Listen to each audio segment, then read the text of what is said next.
What's going on, good people of YouTube? It is me, Chavez. I am back. We are back with another day, another live stream, another player prop talk here on the channel. As always, I hope this content finds you doing well and in good spirits. Happy Friday to everybody. I would say happy protected play Friday on PrizePicks, but I don't know if I'm the only one. I don't think I'm the only one, but my protected play has been reduced to $5. So I got to be honest with you. I really don't care about that anymore.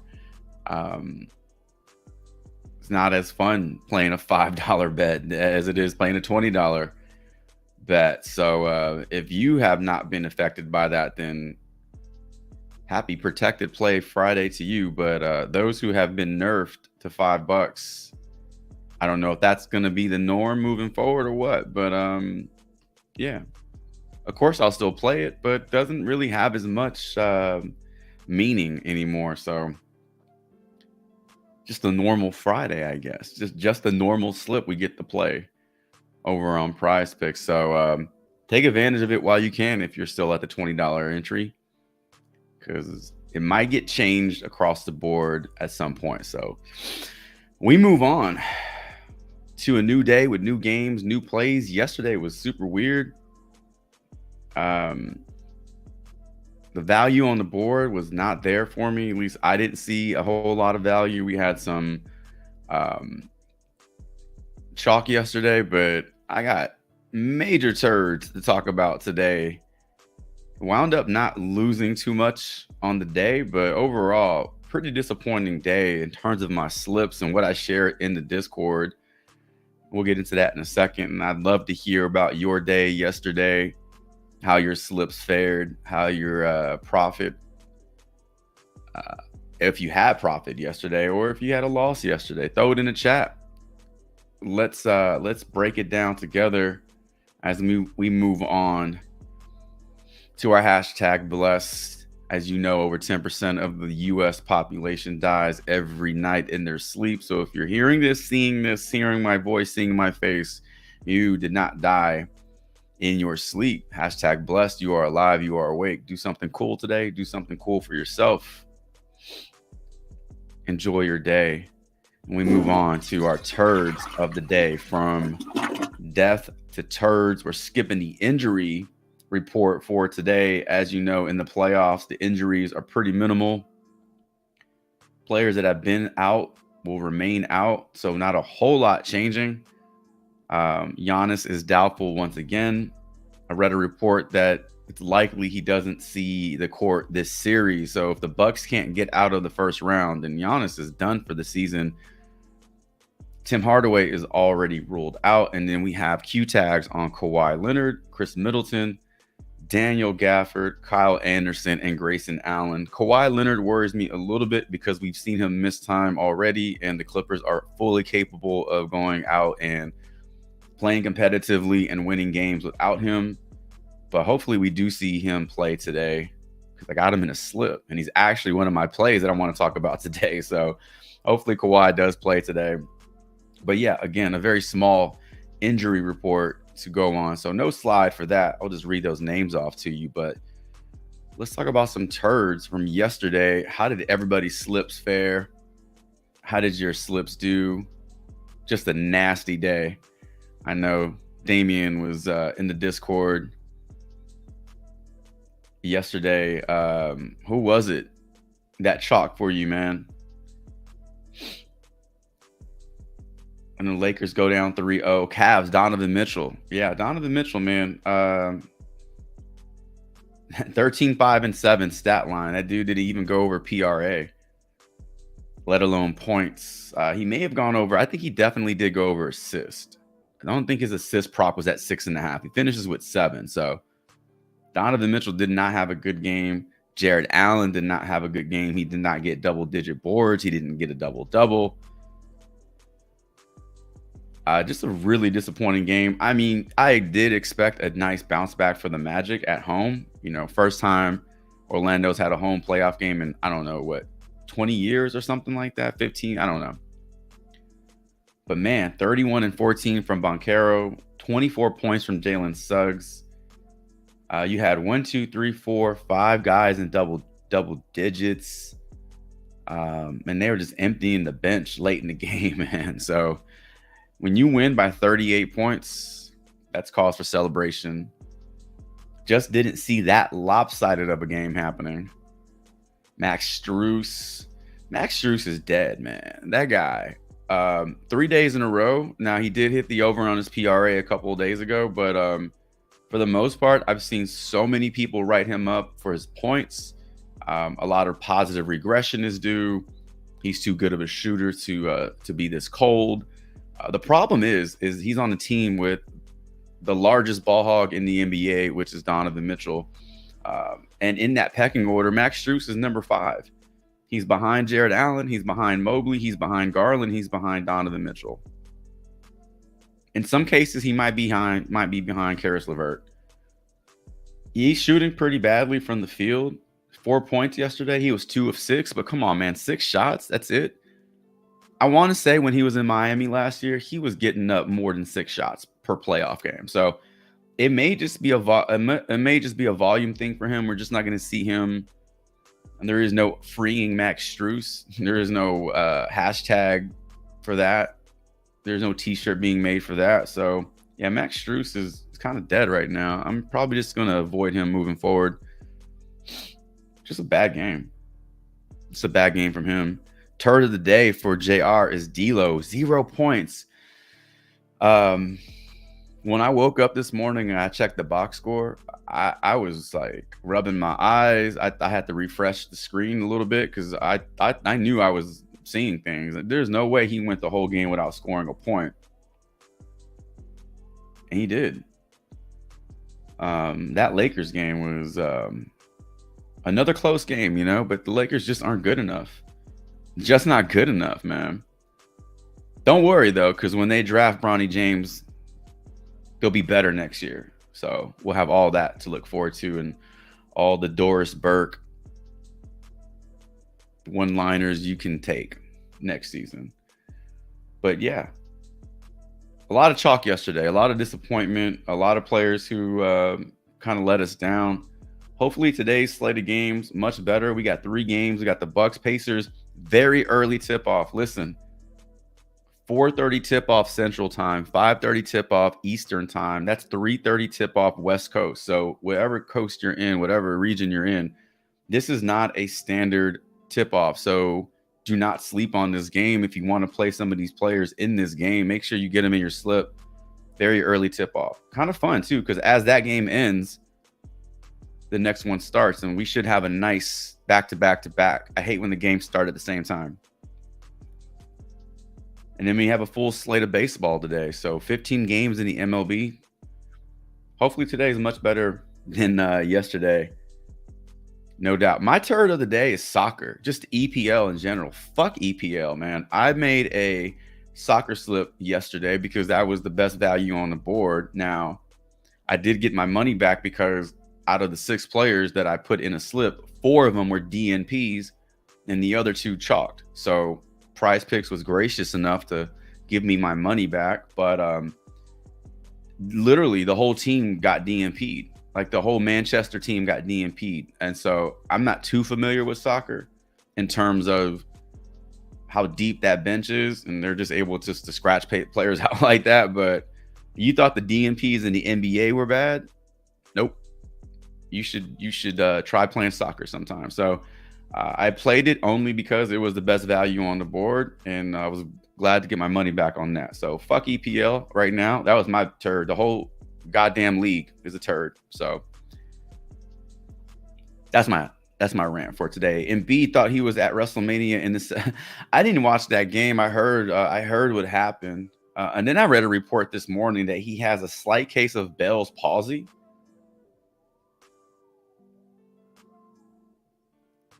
And so Bell's palsy is short for cerebral palsy, which is major. That's a major thing going on right now with Embiid. And he has a slight case of cerebral palsy. That's tough, man. That's tough. Never want to hear shit like that for a player. But yeah, I heard about, I don't know exactly what happened, but Yeah, crazy. These guys leave Miami and become shit. Gabe Vincent, Max Strus, who else? I'm sure there are a few names in there. Miami's built on guys like that. Miami's built on guys like Max Strus and Gabe Vincent, and these guys that work hard and grind, and they're rewarded, in Miami. They're really rewarded with playing time and opportunity, and they flourish in that. I guess that bag was too big to turn down in Cleveland. I mean, the money, I don't know what his contract was, but I mean, come on, dude. You're talking about moving from South Beach to Cleveland. I've never been to Cleveland before, but I'll put a great deal of money on it in terms of just quality of life, atmosphere, environment. South Beach compared to Cleveland, weather. I mean, come on.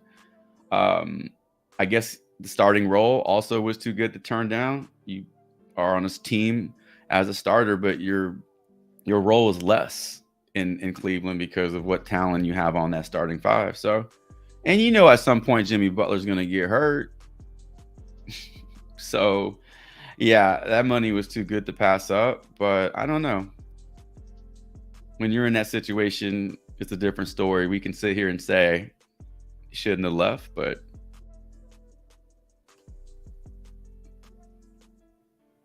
$60+ million, I'm assuming, something in that range, right? $60+ million, when all the tax and fees and agent fees and all he's done paying his people, he's probably left. What about 35-40 million after all that? That's it, just 40 million. Not a whole lot to do with that. All right, so turds of the day.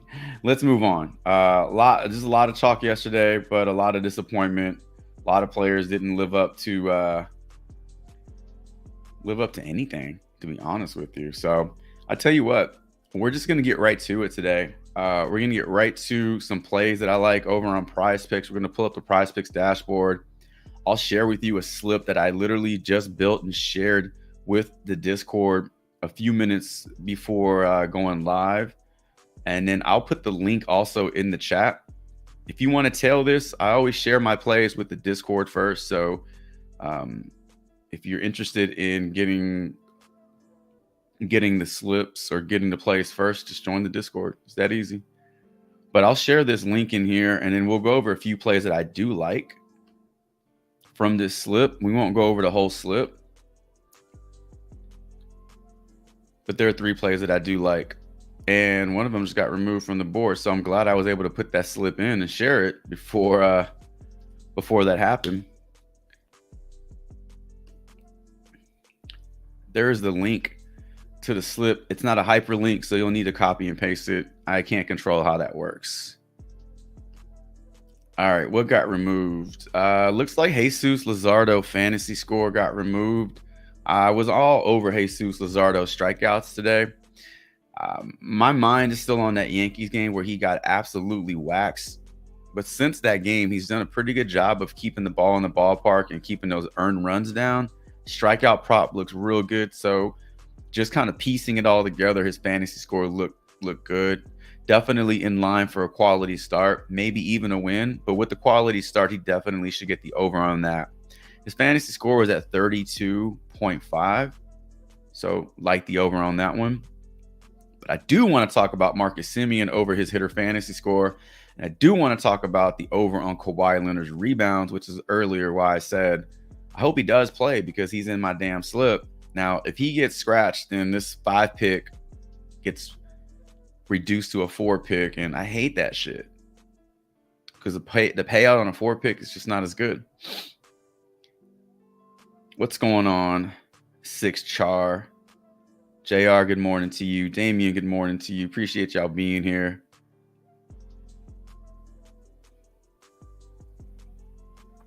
But link is in the chat. Now, it's not going to look identical to the link that was or the slip that I did build out because Luzardo has been removed. But if you just want to add another player or another 2 players to that, you can build out a 6 pick based with the Semien, Leonard, James, and Bobby Portis picks as your other 4.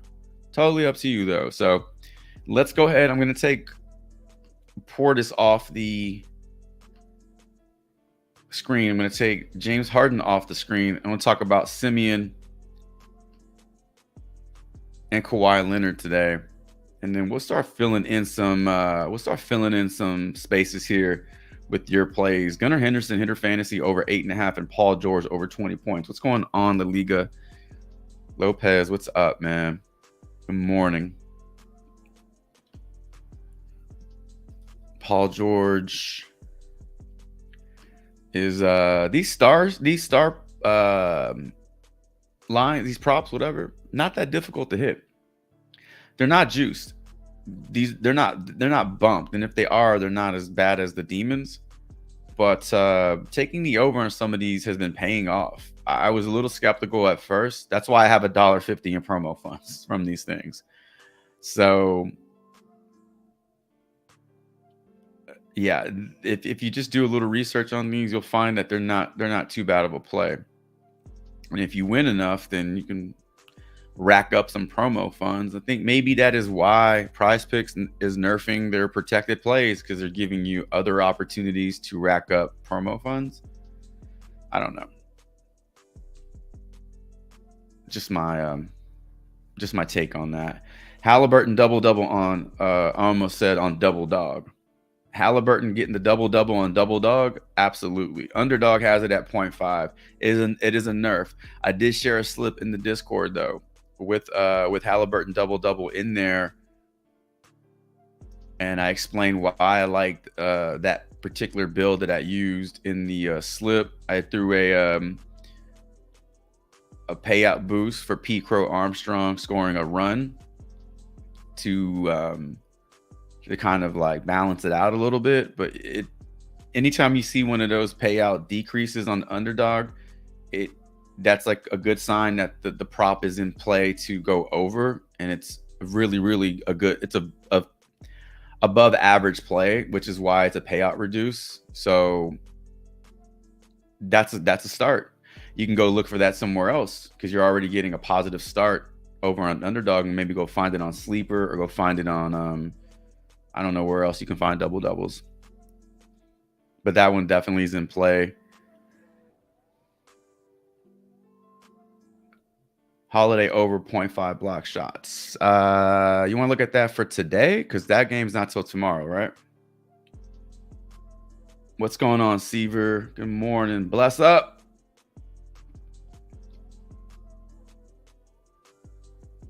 All right.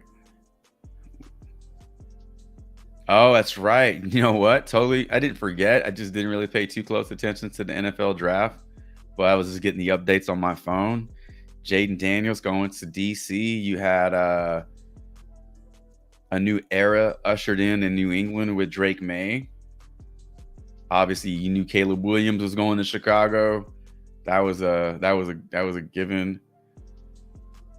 Love Marvin Harrison Jr. going to the Cardinals. Man, Kyler Murray is in desperate need of a playmaker in Arizona, and that should definitely help out a little bit, having that dude on the outside. All right, so Paul George, Kawhi, Marcus Simeon. Who got taken off? Nobody got taken off. Who else? We could throw Drew in there, but again, if you want to throw Drew Holiday in a slip, you're gonna have to wait for that slip to clear to get paid out, because it is not in, the game is not until tomorrow evening. So just keep that in mind. Gunnar Henderson, that's right. Gunnar Henderson over 8.5 fantasy score. Let's take a look at Gunnar Henderson today. So you have an early game in the MLB. I believe the first game is Detroit. I feel like they're always the first game. Just time zone, you know. Detroit and Kansas City, 12-10 first pitch. All right, that gives us 5 plays to kick things off. Let's throw a 6th one in there from JR. He wants to take a look at Aaron Neesmith under 17 PR.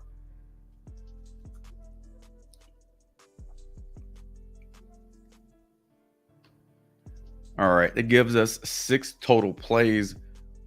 We got 2 MLB plays and we have can't count, 4 NBA players. We're going to head over to props.cash and start breaking everything down. If you're new to the stream, you've never used props.cash before, then you are about to see it used in real time.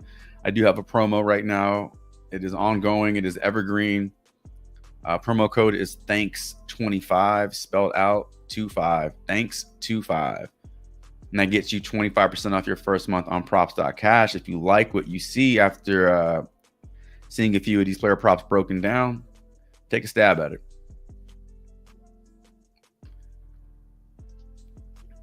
First time I've had to like sign in to props.cash like that from that screen in a long time. I did run an update on Chrome, so maybe that is why it took me out of my start screen. All right.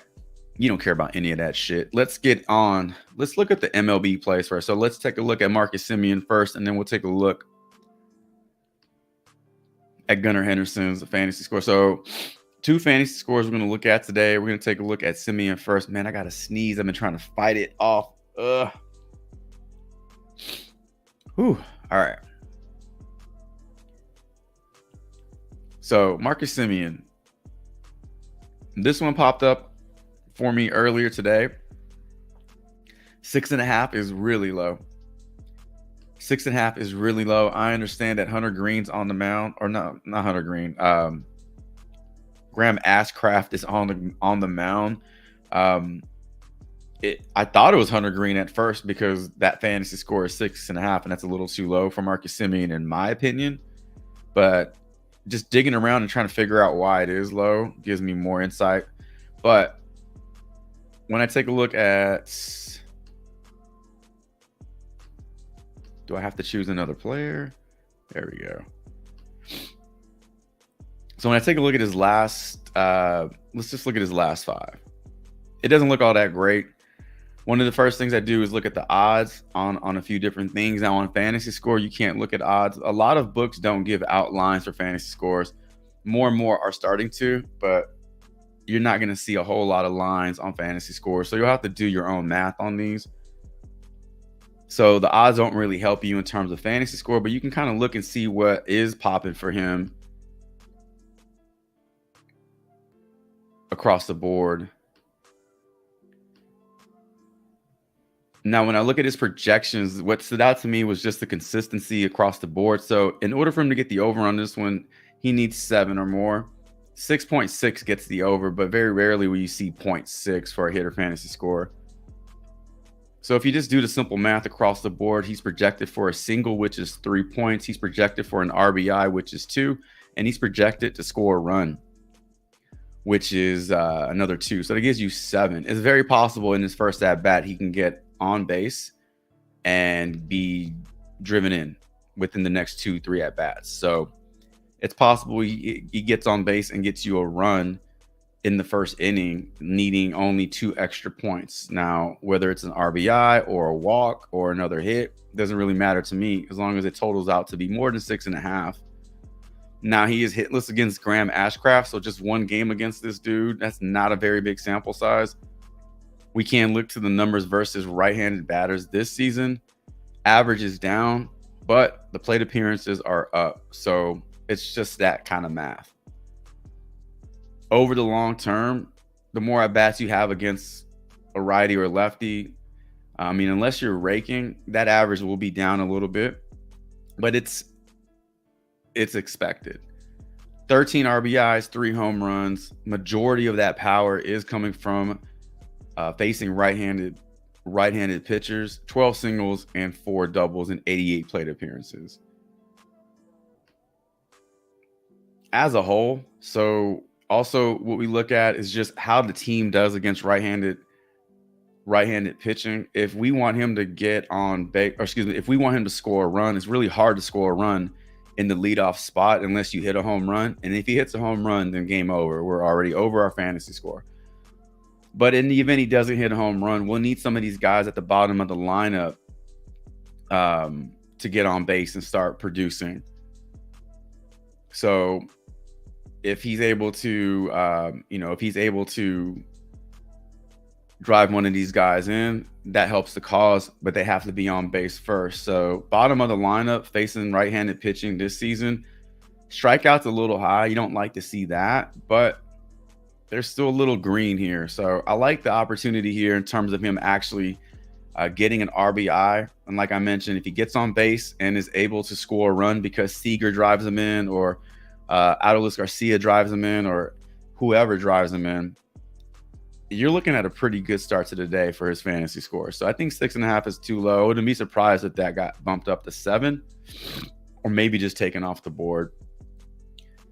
Ashcraft versus every time I say this dude's last name, I want to call him Ashcrack. Ashcraft versus righties this season. 76 batters face. He's given up 3 homers. He's given up a cycle. All right. 3 homers, 1 triple, 3 doubles, and 9 singles. So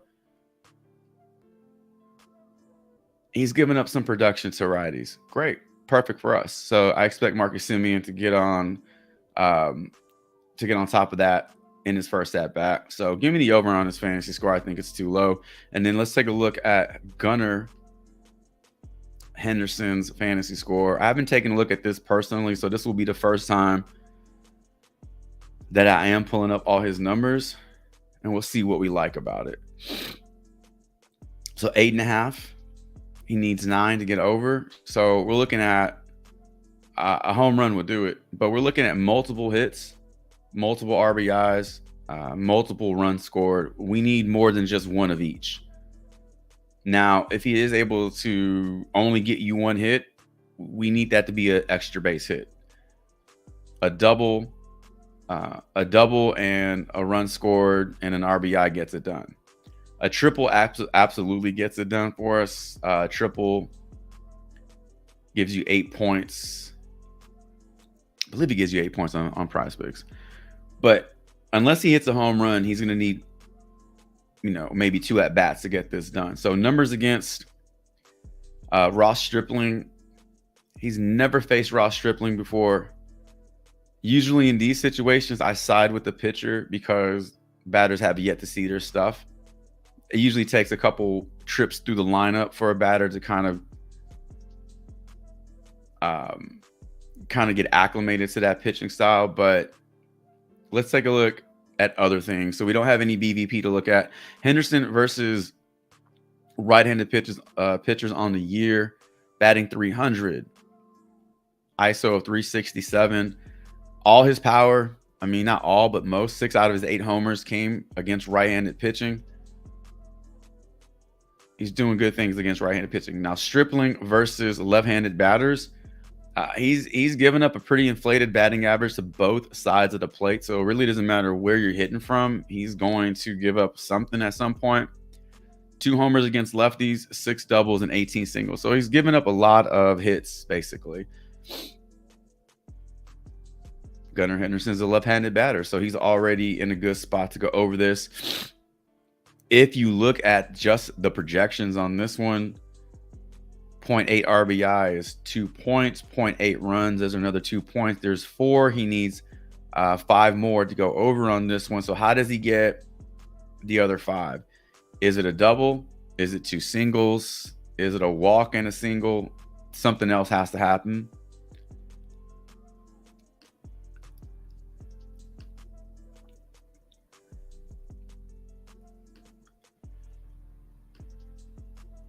The odds on these extra base hits are never going to be as in favor of the over as you see with the singles.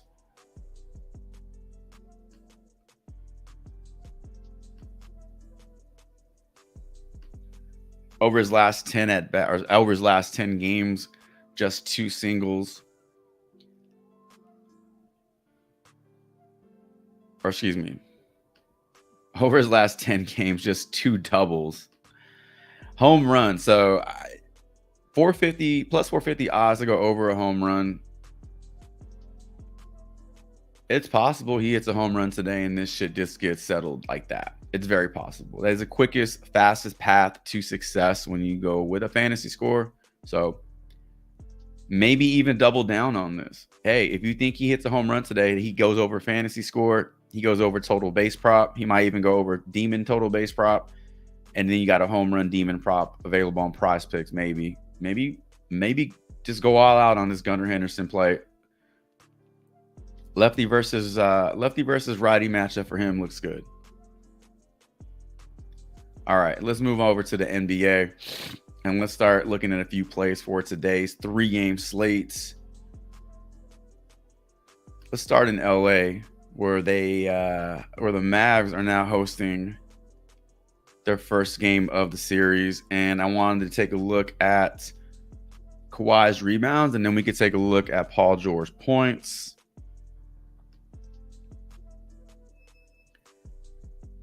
Kawhi Leonard, first game played in this series, he finished the game with 7 rebounds, which it's a pretty strong game. 7 boards from him, 15 points, and 2 assists. So numbers were a little low. I did expect a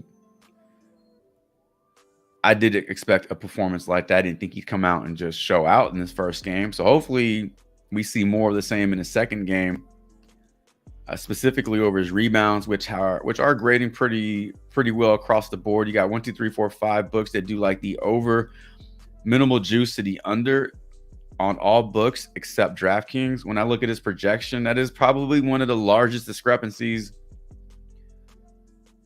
you'll see all day today when we break these plays down. You got almost a 3 rebound discrepancy with this one. So either the line is just way too low or these projections are very generous. I think the line is a little low. So this one's in play. I think this one is in play for reasons that we just looked at. Odds, projections look good. Then numbers against the Mavericks. If you really want to pay attention to any history against the Mavericks, if that's your thing, I think it's important to take note of it, but I don't think you should base your decision only on the history versus that team. But it doesn't hurt when you see that added to the mix, and it's a positive add. 3 straight games versus the Mavericks with 6 or more rebounds.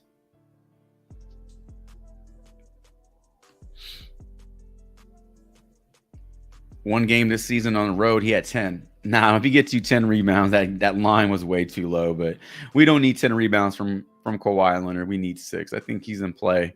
I like the over on his 6 rebounds. Paul George points. Let's take a look at this one. Last time they played on the road, he only scored 8. Let's get rid of that filter and just look at his numbers against Dallas overall. 3 straight games. All 3 of these games are this year with 22 or more points in those games. Over his last 10 games, 60% hit rate, and then a 80% hit rate with 2 of those games being against Dallas. So he performs pretty well against Dallas. Is projected for 26 points. I don't know if you want to go with those projections and just blindly go with this one based off projections, but it doesn't hurt when we have favorable projections like that. When we take a look at his lines today, this looks to be in play for a bump or 2 at 20.5 on FanDuel. You like the over. DraftKings, Caesars as well. If this one ends up being bumped up to 21.5, you're starting to get some juice to the under at -135 and -125. I would just probably stay away from it at 21.5. Not saying he can't get it, but why purposely play a play that's been bumped up twice? Just go find another play. There are a lot of plays out there to look at. But at 20.5, this one looks good. That's a nice find. It's going to take a look at the under on, was it Neesmith points and rebounds? At 17. This one's been bumped up from 16.5 to 17. So we'll take a look at that. He's projected for 18.26. However, the odds don't like it. So -120 to the under on DraftKings.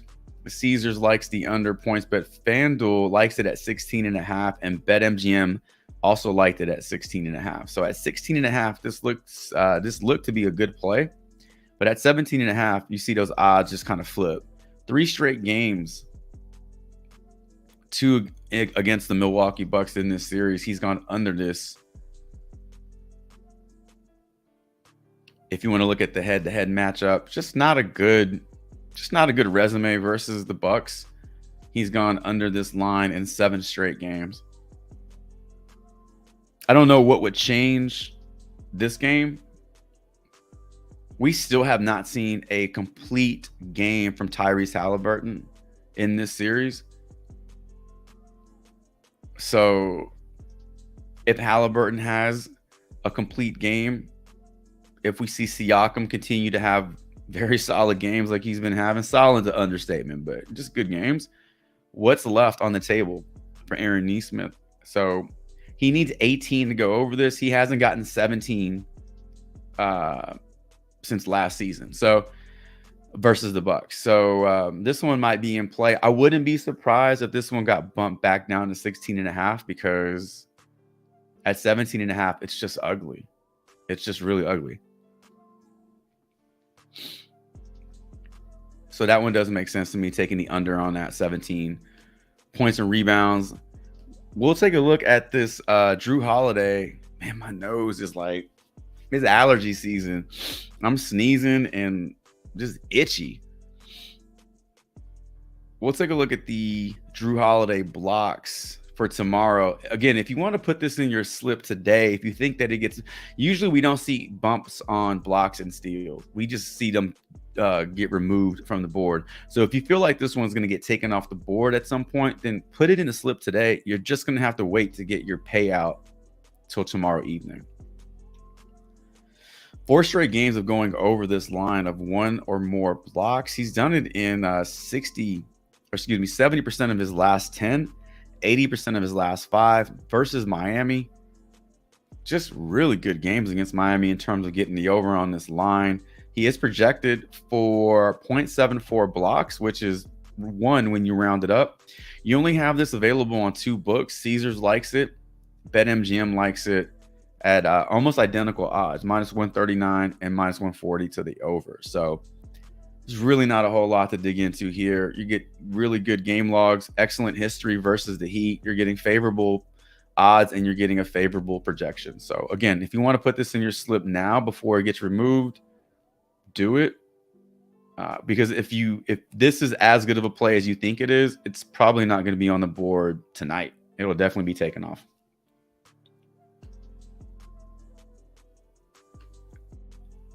All right. If you wanted to roll with this as a slip of yours, you could possibly do this. You definitely could do it. Simeon over, Kawhi over, George over, Holiday over, and Gunnar Henderson over, and Nesmith, our lone under ranger here. I actually like all those plays. Those are really good. Let's screenshot these, and then we will move on to another block of player props. If you're just joining the stream, we're just finishing up a few plays that I took from the chat. A few of those were my plays. Simeon and Kawhi Leonard. I put these in a slip. I put that link to the slip in the chat. Feel free to tell it. I also shared it in the Discord. Both freemium and premium members got that one. So moving on. Appreciate y'all being here on this Friday. Yeah, the Halliburton double-double I think is a really solid play. Unfortunately, it's not available on PrizePicks. So if you want to play it on Underdog, definitely play it if it's still up. Seaver said TJ McConnell will go over 7.5 points at home. I like TJ McConnell for assists today as well. I don't know about his points. I didn't look into his points. I played his assist on Underdog or Sleeper, I think it was. I literally had this one on my cheat sheet this morning, and it got pulled from Underdog. It never was on PrizePicks, and luckily I did find it on Sleeper, so I did play it on Sleeper. But it's always a good sign, in my opinion, when plays do get pulled off the board, because in my mind, I feel like that represents a mistake being made, and so they're trying to just damage control that shit. Yeah, it definitely has been pretty consistent. That Drew Holiday for sure. Seaver apparently likes these Indiana Pacer role players. Got Toppin over points. We're going with McConnell over points as well. Let's throw those in there. What's up, Big Icy? Good morning. Grand Rising. Let's see. Luca R.A. He's cleared over 9 rebounds twice for me with 12 recently. What's good, T? Bobby Portis over points. Middleton not 100%. Somebody's got to score. I was looking at Middleton's minutes because his I took the under on his points at 19.5, got bumped down to 19. Also, his rebounds were getting a lot of under juice. That sounds gross, right? That sounds really gross. His rebounds were getting a lot of juice to the under. That didn't sound that bad. Under juice sounds nasty. And I was trying to figure out why this was the case. And then when I looked at his minutes, man, he has been playing a ton of minutes. He's not built for that shit. That dude is not 100%. He hasn't been 100% all season. It's physically impossible to not be 100% ending the regular season and now all of a sudden you're 100% in the playoffs. The wear and tear is real. His minutes are almost at 40. At some point, I would expect a breakdown for him or just a massive drop off. And so the points made a lot of sense to me. The rebounds, I'm skeptical of because you just need to be on the floor to get a rebound. You don't even have to try. Ball literally bounces your way. And if you're on the floor for 36, 37 minutes, I hate sweating that rebound prop. It's the worst. The points, you actually have to go out there and try and score. And so if we don't feel he's 100% or his role is just going to get limited because he can't keep up these minutes, the under on the points make the most sense to me. So I took him. But if you want to look at the under on his rebounds, we can also. Like you said, he's not 100%. Portis. Like the over on Portis, his points at 17. I actually like the under on his PRA today at 30.5. I feel like that's a little inflated. It's very possible for him to get you 18 points and just not get you double-digit boards. I mean, even if he got you 18 and 12, that's only 30. That's a strong double-double. So I don't mind the over on the point. As long as he doesn't dish out 5 assists or some shit like that, I think my PRA line is okay. Also, I was thinking, man, the Bucks just might be done. I mean, not playing without Giannis, there's got to be a mental wear on these guys. I mean, how much more can Dame do? He's gonna go out there and score 40 points every game. I was just thinking about a few things this morning when I was looking at their props because we're getting a lot of unders on these props today. Boncaro was born again. I mean, that guy. Anytime we get a promo on him for underdog, I'm like over. I will say, taking the over on his underdog promo points has not let me down yet. Because he's in that 15 to 18 point range, you know. When they have him at 22, 23, he has to have a really big game like yesterday. But I feel like he's going to give you anywhere between 15 to 18. So anytime you get a promo on him, oh man, I feel like that's a good bet. What's up, Mel? Good morning. Zubac PRA over 23. What is this one? Might need to take Dame threes. We're just going to build an all Milwaukee Bucks lineup today.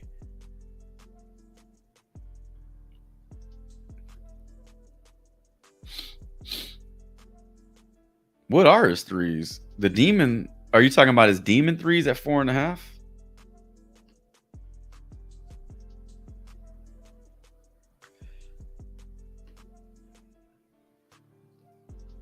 It's worth a look.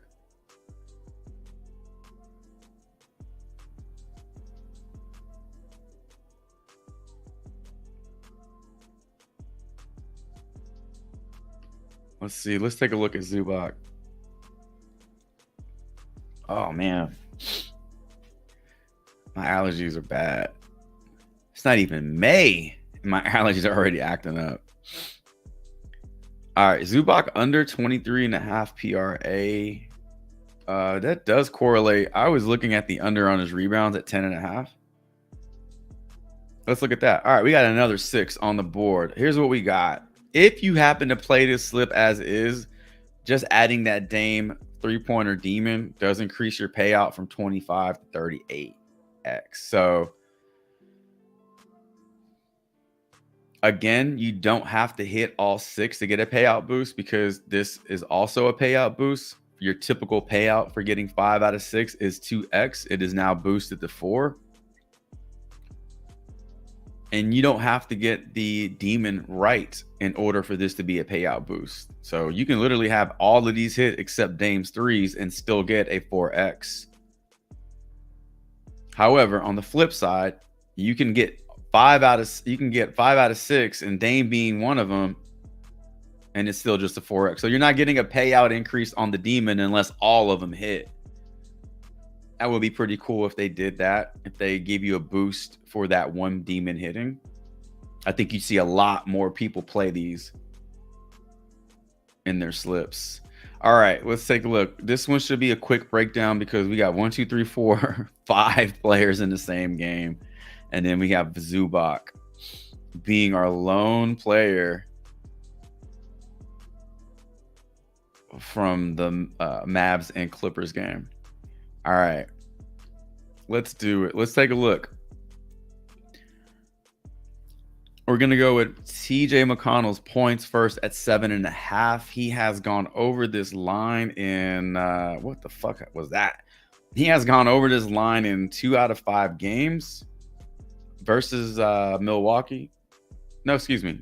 1, 2, 3, 4. 1, 2, 3, 4, 5. 3 out of 5 games versus Milwaukee.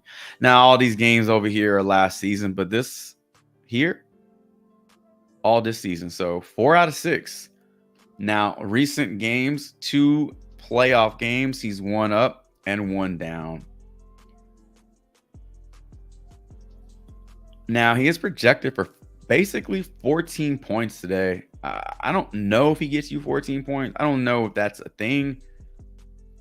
It doesn't hurt to have these projections align with the odds. All these books do like the over 7.5 points. TJ McConnell is basically giving you 17 minutes a game at minimum. In these 2 games here, his volume is a little low in that last game, but overall, his last 5, including that first game of the series, he shot 13 times. In my opinion, it's much easier to score 8 points when you shoot the ball 13 times than it is when you shoot 6. So if his volume is 10 plus, I think there's a good shot that he gets the over on this one. Increased volume doesn't always equal increased points. We saw Bradley Beal take way more shots in this final game or this last game, and he still managed to finish under his score, his point prop. But he went from taking 10 shots to I think 17, 16, something like that. So volume is only the first part. You got to make them. So, but you don't even stand a chance if you're not taking the shot. So you need the volume to begin with. And I think we get it from him today. Good odds, good projections, and pretty decent history against this team over his career. In the event that Milwaukee is tired today, or they're just kind of waving the flag at some point in this game, it's possible you see guys get more minutes, like on the back end of the bench, like that back end rotation gets more minutes. It's possible. I'm not saying that's what happens, but you do have to think about these types of scenarios. When you want to take an over on the player prop, you got to figure out like, hey, this could happen. If this happens, then this could be the result. I mean, at least that's what I do. and just kind of create a few different storylines. And it does help when you're trying to build out a slip. All right, so we do like the over on TJ McConnell. This looks good. Let's take a look at Obi Toppin's points, 7.5. Same line here.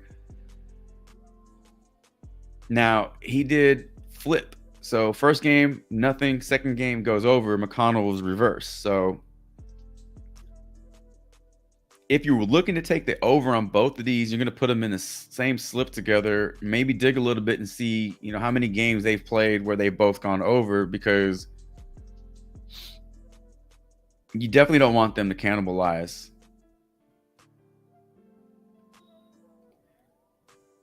But numbers against Milwaukee are pretty good. I mean, he's hooked it in 2 games, but he's gotten you double digits in 1, 2, 3, 4 games. Almost got it there, but definitely went over point prop. Projected for 11.49 points. You're going to round it down to 11. And then when you look at the odds, so the odds are not as supportive of this over as they are with McConnell.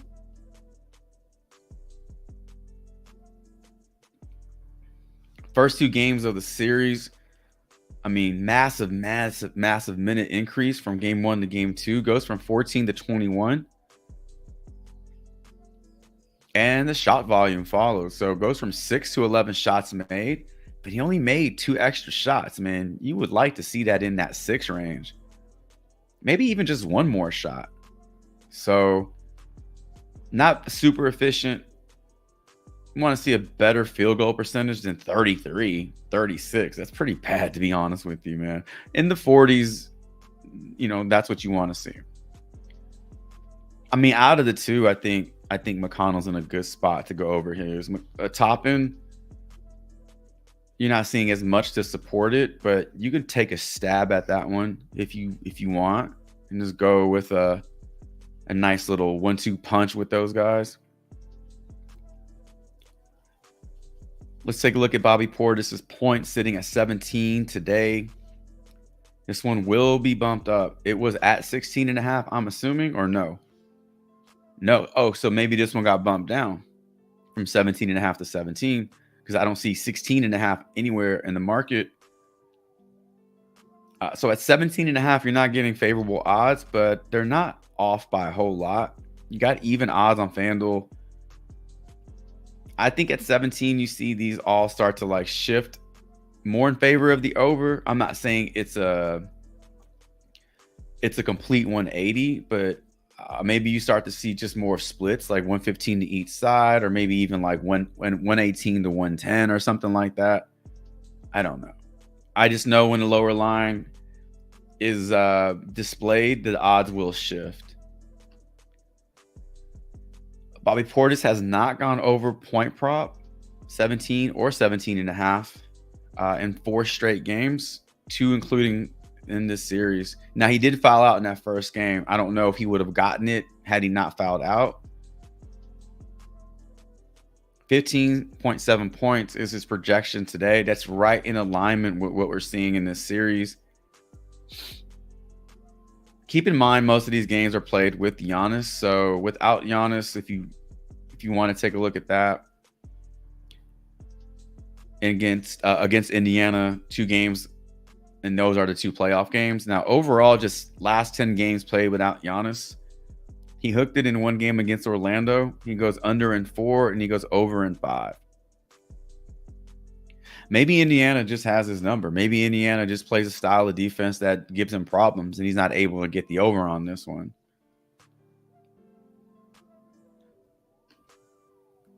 Bobby Portis rebounds. Maybe if you can find the double-double prop for Bobby Portis, if that's out there, because he's only projected for 9 rebounds, but you don't need 11 rebounds for a double-double. You need 10. And he's gotten you over 9.5 rebounds in all those games, including the 2 playoff games this series. So if you can find the double-double prop for Bobby Portis, I think that one's strong. I think we're going to take a look at Dame Lillard's threes at 4.5. It is a demon prop. Obviously, This one is actually a normal line for him. PrizePicks just decided to slap a demon prop on it because if they didn't, people will be taking the under on this one based off the odds being so bad. Unanimous juice to the under on all 5 of these books. So PrizePicks decided that they're going to make it a demon and they're going to make you take the over on this one. But if it hits, you get a payout boost if your other plays hit as well. So basically with this one, I mean, there is no deep dive into this. You're banking on momentum here. You're banking on the wheels not ready to fall off this wagon. Back-to-back games of 6 3-pointers made. Almost identical minutes played in both games. Shot volume is almost identical. Field goals made are almost identical. Field goal percentage, almost identical. 3-pointers attempted, 11 and 13. That's the volume you want. If you're looking for 5 threes made from Dame Lillard, you want that 11 or more. 14 even, 3-pointers attempted. The more, the better. 55% from 3, 46. So we are seeing a bit of a drop off here, but we also did see more volume. So I'm not too worried about this 46% from 3 for Dame Lillard because on the season, Dame is a 36% 3-point shooter. He's at 46, which is well above that. So there is still room for some regression to his season average, but without Giannis in there, the volume should still be there. So I know it's a demon play, and I know these are risky because you're being forced to take the over. But if you're going to take the over on a player, take the over on a player whose volume is guaranteed to go up, whose usage is going to go up, and who's probably going to be the focal point and have the ball in his hands a lot. That's kind of where you want to take a chance on those demon plays. And if he doesn't hit, then he doesn't hit. But you can't blame it on minutes or volume. It was a good, it was a good demon to take a chance on. And then you just live to play another day. But that one might be one you look to put in your slip.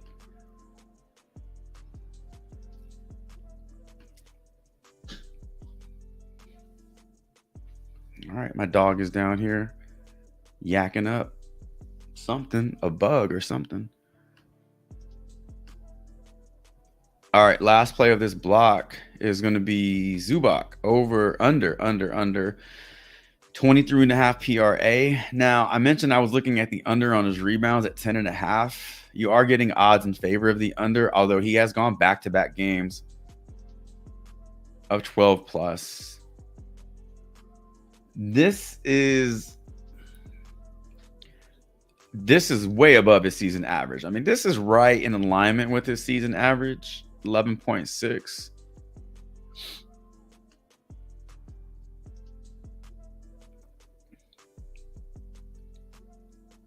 Dallas does not present a strong front in defending the glass. So, when you look at the under on the rebound prop, I think what the books are saying here is like this is just heavy production, and the books don't see it continuing.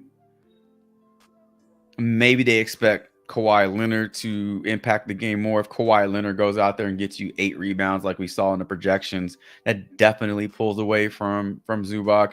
If he gets into foul trouble, if Plumlee is playing better in his role, do we see a split minute thing? And so maybe the books are looking at it like that. But based off just game logs, this one looks so good. You can see he's projected for just 8 rebounds.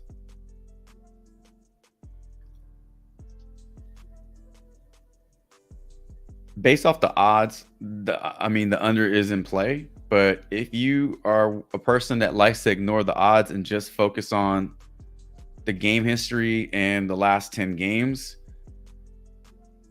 then this one looks like a good play for you. again, there's really nobody in the Dallas front court that is a threat.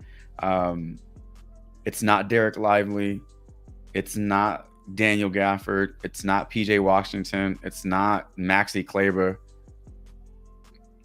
The Clippers have a legitimate big. They have 2 legitimate bigs that are basic, like your basic bigs. And Dallas really doesn't have that guy. But if we're going to look at the under on his PRA, so now we need a contribution from all 3 PRA. So not just rebounds. Back-to-back games. 36 is not happening. Again, projected for just 21 PRA today. 12 points, 8 boards, and 0 assists. So basically, if you're looking to take the under on this one looks better to me because you typically don't see him make a dent in those assists. 1 is kind of his number. He is capable of giving you more, but most games he's not. So you're asking him to give you 24 PRA based off of points and rebounds. So yeah, that does make sense. Now his PRA, is his PR the same? No way. His PR is 22.5. So makes more sense to take the under on his PRA than it does to take the under on his PR. Because you're getting a one point increase and you're not really expecting a whole lot from his assist. So this one could be in play if you want to take the under on his PRA.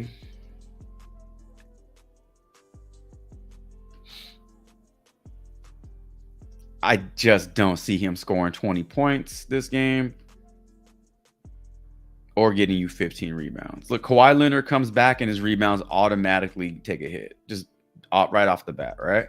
So if we see this continue to drop, maybe it drops to 10. He goes under his rebounds. Gets you 10 rebounds today.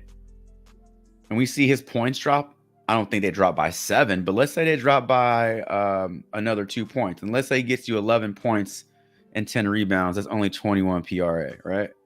So you can look at it like that. Kawhi Leonard's presence does make a difference. Now, what's going to fuck you over is if you take the under on this and Kawhi Leonard gets scratched. So that is a risk. But ain't it all a risk? All these damn players are risky. All right. So let's take a look at this 6-player block. Over on McConnell, I like the over on McConnell more than I like the over on Toppin, but both are in play. I don't know if I play them both in the same slip unless you were stacking the game. Like you just wanted to have a little fun with that game, but I would probably split these up. We did look at the under on Middleton's. No, we didn't actually. Let's quickly look at that. Did we? I think I just skipped the Bobby Portis and Dame. And we definitely didn't look at Chris Middleton anything.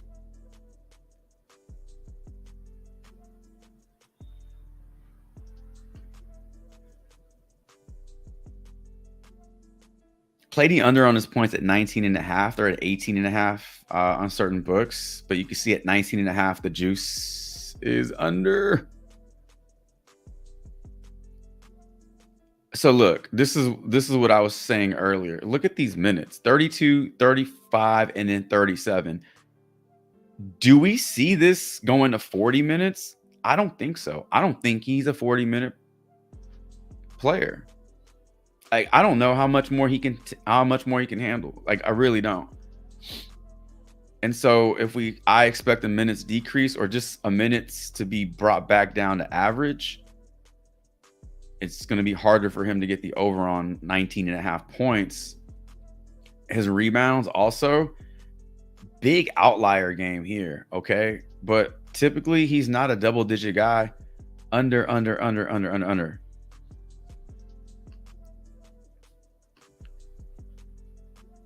I understand that Giannis is not in there.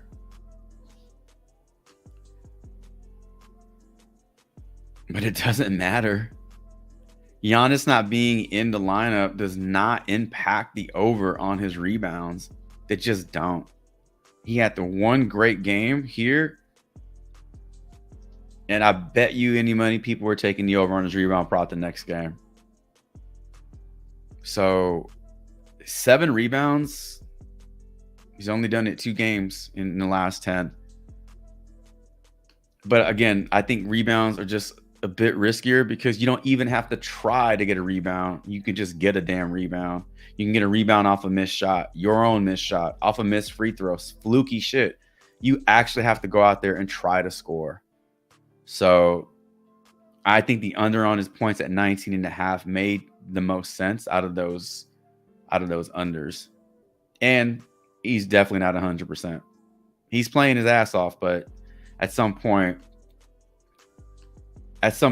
like, your body can only endure so much. I don't know. Did we like the over on Bobby Portis? I know that was where we started off. And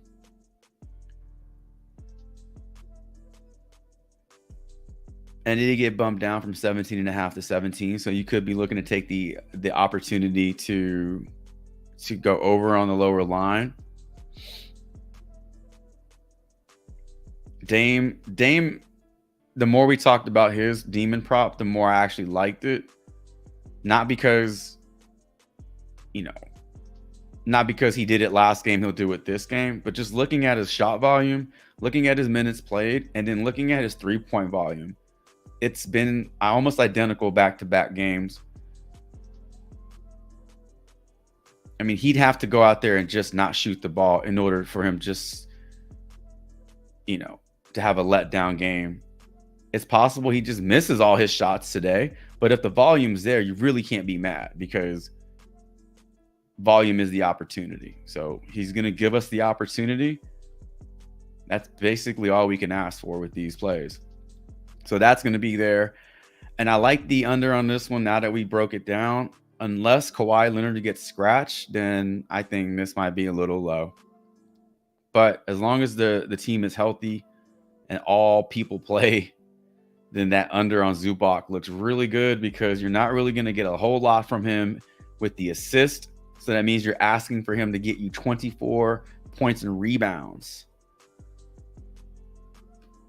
That to me is a good line to take advantage of.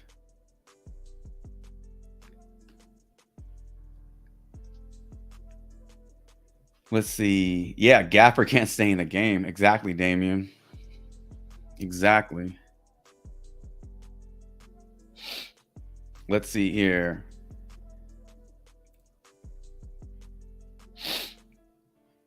See. What's up, Joey Miller? What's up, Divine?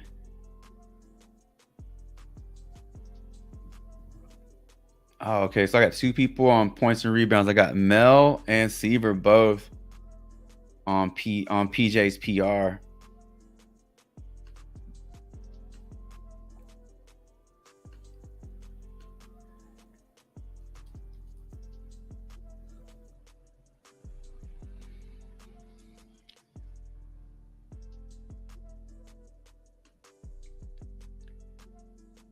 This game's in Phoenix, right? Man, I don't know, man. I feel like the Suns are fucking cooked, man. Out of all the teams in the playoffs this season so far, I think they've been the most disappointing. I don't know. Maybe some people just expected them to get waxed this series. They just have not looked good at all. And they're all healthy, so there's no excuse. Maybe they get it going in this game, but I don't see them winning this series at all. Not even close. Book let us down last game. KD let us down last game. Beal, across the board. Book's points have been bumped up too because this game's at home now. So we were getting his points at 24 points last game, I think. Even if he would have been the taco last game, he wouldn't have gone over his taco line. Anthony Edwards, that game was so disappointing. If there ever was a bounce back spot for him, it's now. You're getting his line at a lower line than what you're seeing Devin Booker's line. I mean, just comparing those two. Yeah. Anthony Edwards coming off a bad game. We talk about this in the regular season. When we want to attack, Ant is against teams that matter in games that matter. We don't want to take his PRA and shit against the Pistons or the Hornets because they just don't need him to be that guy against those teams. In this game, they do. What am I typing here? Can I get a period up in here? What the fuck am I doing here? Good Lord. All right. PJ Washington. That was a struggle. We were looking to go over on his PR. All right. Man. What kind of dog? She is a mixed breed. She is a English Bulldog and Australian Shepherd. Very smart. Very loyal, very loving. And but also very stubborn, and she's very smart. So she's very like she's like one step ahead. You know, she knows what she's doing. She plays the game, man. Like the selective hearing, when she doesn't want to do something, she's like not paying attention, you know, acting like she doesn't hear me. But the key words, like the typical keywords for a dog. Oh, she wants to do something now. Yeah, she's awesome dog. She's 2 years old. She's probably like the best dog you could hope for. Non-reactive, not aggressive, plays well with dogs, plays well with kids. Just a super cool dog. Very expensive too. She eats her toys, vet appointments, all that shit. Not cheap. All right, we got PJ over, Ant over, Book over. Who else? Knuckles says we play good plays. That's it. Yep, they still got to go out there and perform. That ain't on us. Exactly.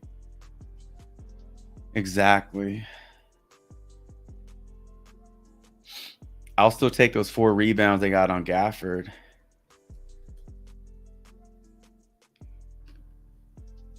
Gafford's going to match rebounds with fouls.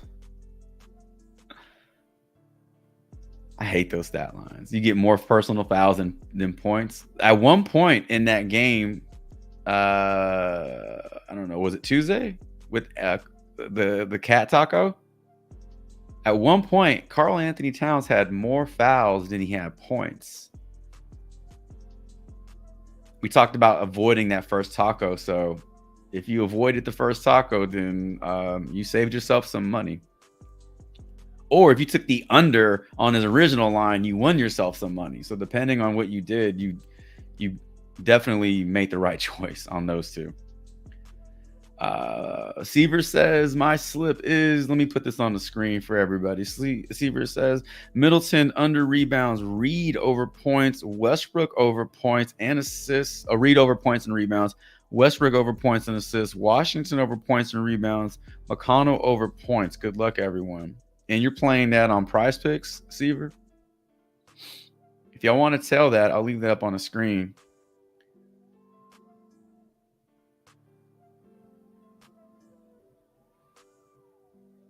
Oh, Middleton is questionable today? He is. Duh. We went over the names earlier today. You don't think he plays?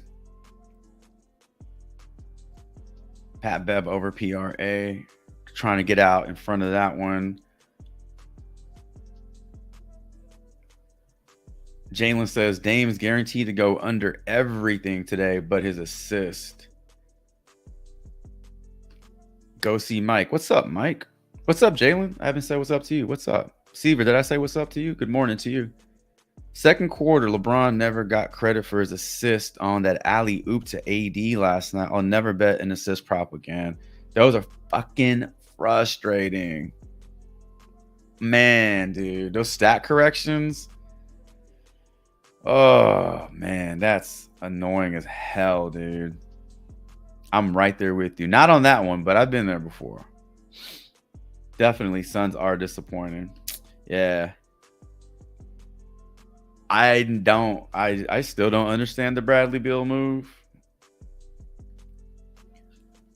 I'm not a basketball head. I like watching basketball. I like playing sports props, and I like certain teams, but I'm not an intricate X and O's guys. I'm not a coach's son or anything like that. So maybe there's a lot of stuff I'm missing with some of these acquisitions, but from just like me looking in on the team, I just didn't think Bradley Beal brought what they needed for a championship.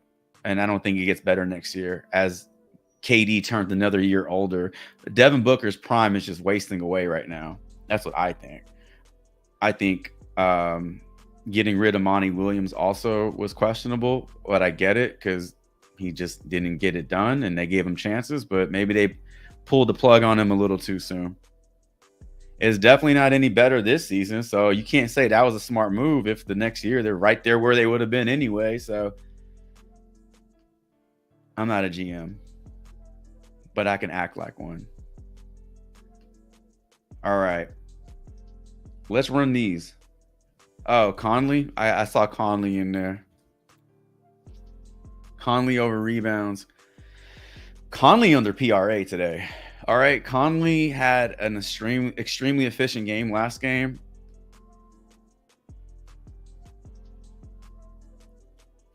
At the expense of Anthony Edwards. Unless you feel Anthony Edwards goes out there and has another dud game, I think Conley's the one that takes a drop off. And I don't know what his PRA was last game, but 20.5 is, I remember seeing it in the regular season at 18.5, 19.5 at the highest. Now we're getting it higher than that. I expect Anthony Edwards to have a good game. If you're going to isolate, one thing, we could take a look at his rebounds. His assists are at 5. Maybe the over on his assist. 12, 3, 6, 12, 15, 21. If he goes over all three of these, he goes over PRA. Out of all three of these numbers, which one do you feel takes the big drop? Is it points? If he goes out there and gets you 10, 13, 19. If he doesn't get you 12 points, he really needs to make up some ground in these two in order to go over PRA. Maybe PRA is the one you take the under on. All right. I think this will be our last round of player props. I think we're done with Milwaukee. I think we've exhausted. I think we've exhausted all of our player props for this game. And have yet to talk about Minnesota and Phoenix until now, so that's fitting. Last block of the game, last block of the stream. We're talking last game of the night, right? Last game of the night. Yep. All right. Booker's points. So these have been bumped up from 25.5 to 26. 4 straight games of unders. We talk about this all the time when players are just too good of a shooter, too good of a player to continue the slump. However, it's possible that Minnesota just has his number this season. It's possible. One game this year where he did go over with 31 points. I'm curious if Durant was out that game. No, he was in. But 4 straight games of just not going over this line. Projected for 22 points today. Now the odds at 25 are favoring the over on all 5 of these books. Yeah, that's a favor. That's an over. But at 26, I don't know. They're definitely not going to be this. At 26, you'll see more juice to the under. I don't know how much, though. But you'll see just the lines a little tighter.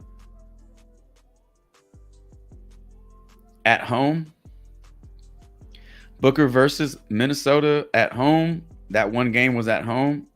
The other home game, he got you 13 points. Now, on the regular season, Devin Booker at home is scoring 25 points. So he's basically hooking this line at 25 at home. What more does Devin Booker need to go over this line? So it's definitely not minutes, because he's getting almost 40 minutes a game in these two games. That's 38 and 42. 38 plus 42 is 80. That's an average of 40 minutes per game. Is it shot volume? I mean, we've seen games where Devin Booker has shot 20 plus times. It might be shot volume. It's also maybe these games are just getting blown out and there's no need for him to shoot anymore. So definitely the shot volume is not helping him. And you're just not going to score 26 points when you're only making 6 shots. It's just not going to happen. Even if you made all 3. If you made 7 threes, that's only 21 points. 18, 15, 18. He needs more. He needs more shots. There's just no way that he goes over his point prop today at 16 shots. I mean, if he does, you're looking at like he needs to be 80% from the field, which is just not going to happen. So that's your problem right there. It's Devin Booker's shot volume is low. These games are out of hand. He's just not, the minutes aren't relative anymore. They don't matter. So Phoenix has to keep this game close, keep Devin Booker on the floor for meaningful minutes. And hopefully, as a result, the shot volume is there. Hopefully, if they're keeping this game close, it's because of Devin Booker's shot volume and him making shots. I just don't think it's a coincidence that he's going over points and he's not taking a lot of shots. That to me that's an easy one.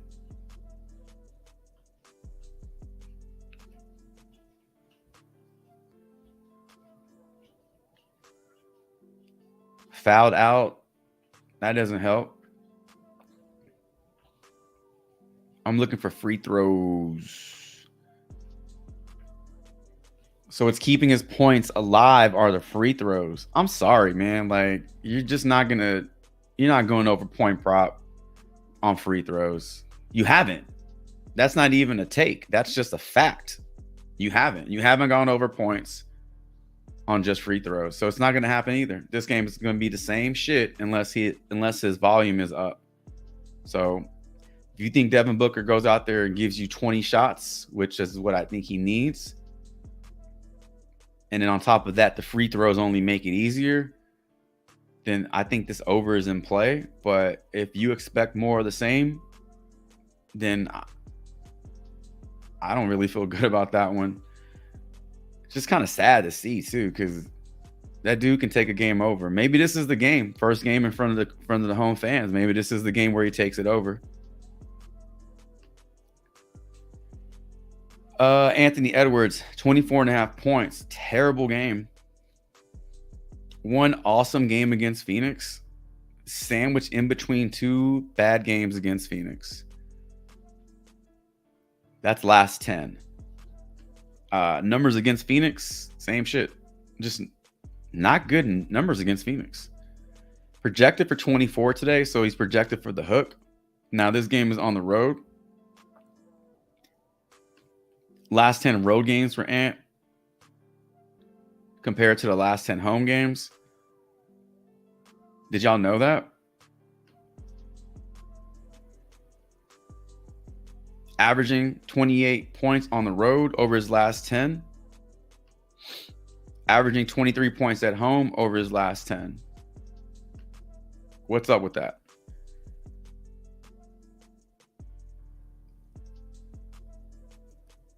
Odds are all in favor of the under except for Caesars. Actually, I'm not seeing this correctly. PointsBet, Caesars, DraftKings, and FanDuel all like the over, so I was way off. The only book that doesn't like the over is BetMGM, but the odds to the over aren't great. Minus 113, minus 121. That's super thin. 105 to 115, 115 to 111. These aren't crazy strong odds, but the over is in favor. If you think this holds true and you think he plays better on the road and you think we continue to see this, then this one looks like it's a little too low.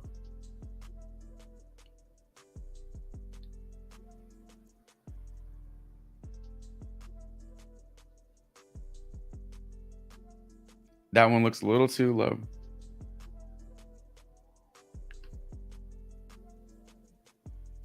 Conley over rebounds. So I still have the away filter up. So 4 games over his last 10 road games, Conley has destroyed this line. Now I want to say that a few of these games, well, every game except for this one, right, was without Karl Anthony Towns. But if Anthony Edwards gets back on track and gives you 26, 27 points at whose expense?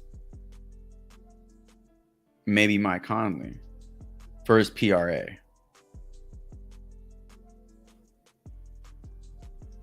But we're looking at his rebounds today. Over his last 10 road games, rebounds have looked very strong, giving you 2.8 and 2.4. Numbers against Phoenix on the road, not the best, but just numbers in general against Phoenix, much better. So he's definitely playing better against Phoenix at home, but does have that 9 rebound game. Outside of that 9 rebound game, he's not doing much on the road versus Phoenix. If that's a little too specific, if you just want to look at the last 5 and 10 games, we can just do that. Also, what you have working for you are the odds in favor of the over. FanDuel, DraftKings, Caesars, BetMGM, PointsBet, unanimous overs here.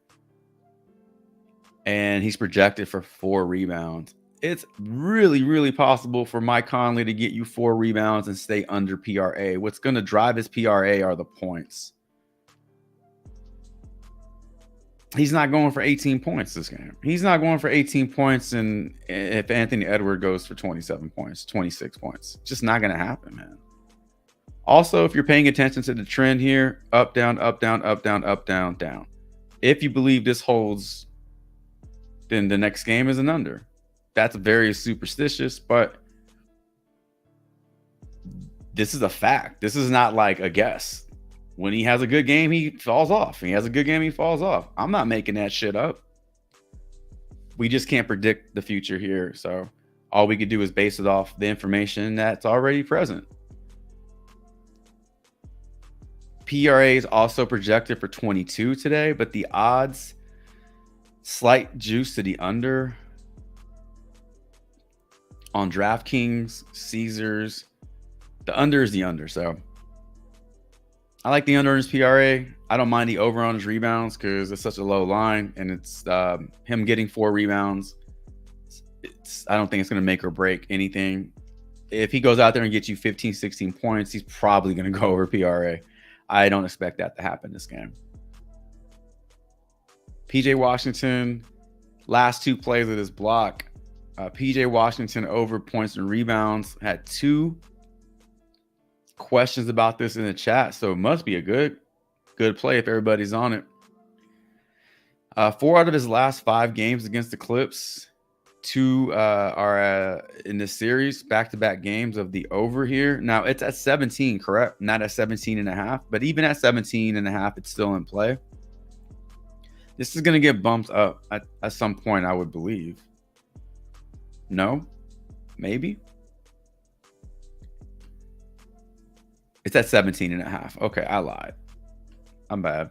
So maybe it doesn't get bumped up. He is projected for 20 PR.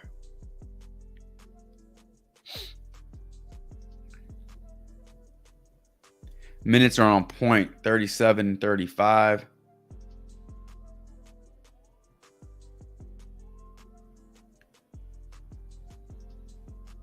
Pretty efficient from the field, 40% and 50% from the field. what's really helping him out are those threes. The fact that he can knock them down. I mean, that's a quick 6 points if he's making 2 a game. Rebounds are a bit on the decline. So if this continues, then he gets you 5 rebounds this game. That means more emphasis is on the scoring. So he needs 13 points. 13 and 5 gets you the over. He's gotten you 13 or more in 2 out of the last 3 games against the Clippers. He split the playoff series with 1-1. So if you see a rebound drop off for PJ Washington, then you almost need him to knock down 3 threes and get you those 13 points. So he's projected for 6 and 13. So again, this is exactly what we need. We need 6 and 13. We just talked about that. So projections look good. The odds on his PR are favoring the over. And you're getting really good game logs against the against the Clippers today. Daniel Gafford rebounds. Willing to take a chance on these 4 rebounds today. Now, all the books have it at all the books have it at 4.5, giving you minus 130, 150, 150. All these books don't like it at 4.5. So he needs 5 to get the over today. He is projected for 4.33. Back-to-back playoff games against the Clippers, giving you 1 or less.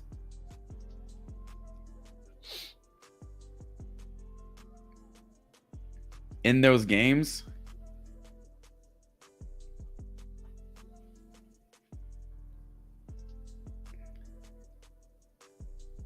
just wanted to make sure my filters were correct. In those games, he's only picking up 2 fouls per game. However, he's only playing an average of 12 minutes in these playoff games. You need more than that. It's possible. Anything's possible in the NBA. Is it probable that he gets you 5 rebounds in 12 minutes? No. Is it likely that he gets you 5 rebounds in 12 minutes? No. So I think it's possible, but it's not probable or likely. This guy needs to give you upwards. He's got to give you close to 20 minutes today, man. He needs 5 rebounds. That's crazy. I didn't realize he wasn't playing. I thought, I mean, he gets a little handsy sometimes, so I thought he was just picking up extra fouls, but his fouls are actually not that bad. He's just getting played out of the rotation right now. Jason Kidd, he might be in Jason Kidd's doghouse right now. Remember when was it Josh Green or somebody on the Mavericks was in his doghouse? That dude didn't see the court for like weeks. I don't know. Jason Kidd might be trying to send a message. All right. Yeah, if you want to take a stab on his rebounds today at 4, you are getting him at a lower line than most of the books have. He is projected for the hook. I think he just needs a few more minutes this game. All right. That was our last block of the day. So listen, taking the over on Devin Booker is solely 100 dependent on his shot volume. He needs to take more shots and he needs to make more shots. He's been getting to the free throw line. It's just not enough. He just needs to knock down more shots that aren't at the free throw line. Edwards due for a bounce back. I think this line is a good line for us to attack. Great numbers on the road. We talked about the home road splits. They're in favor of the road games. PJ Washington's on a streak right now. Looking to take the over on this one. 13 and 6 gets it done. 13 and 5 gets it done. Gafford is the risk here due to his minutes. If you want to take a chance on this one, I'd love it if they made this a demon. Then it's worth the risk because the payout boost. And then Conley over rebounds. Such a low line. You're getting great odds on this one. Rebound numbers on the road are also in play because he plays good on the road. All right. Screenshot these and we are done.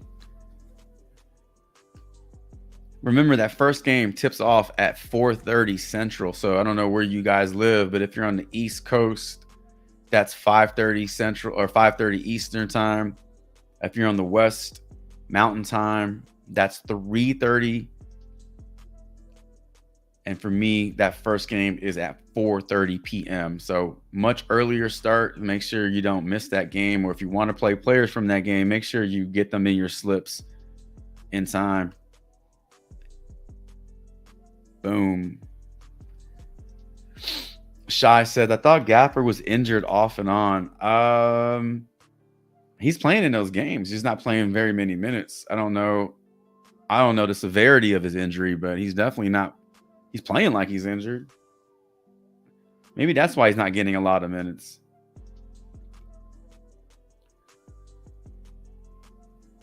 I know. Let's check the I'll check the injury report one more time before we sign off, just to see if anything has changed. All right, so Giannis has been officially ruled out. And so you now have Giannis and Tim Hardaway Jr. out.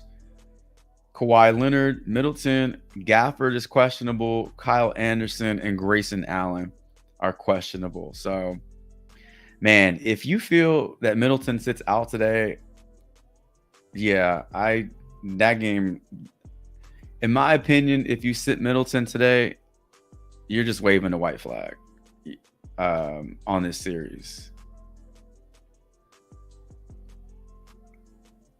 That's crazy. If Kawhi sits today, then the overs on Zubac look better if you want to take the overs. But as of now, if Kawhi Leonard is in and is playing, then we like the under on his PRA, on Zubac's PRA.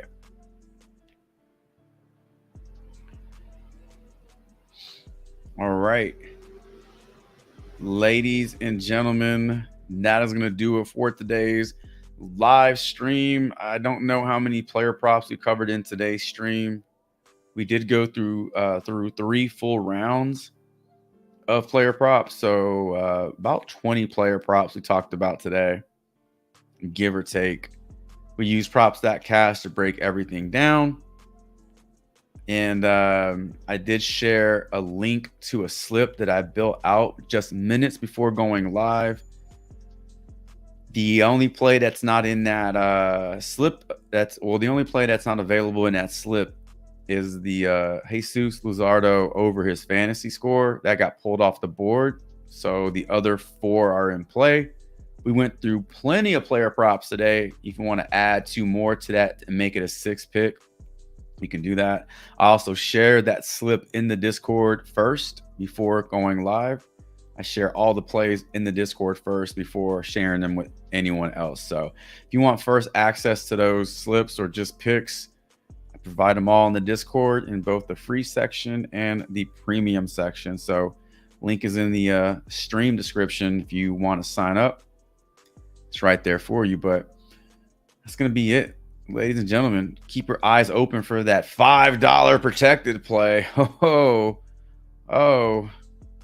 Might sail off into the sunset after hitting that one.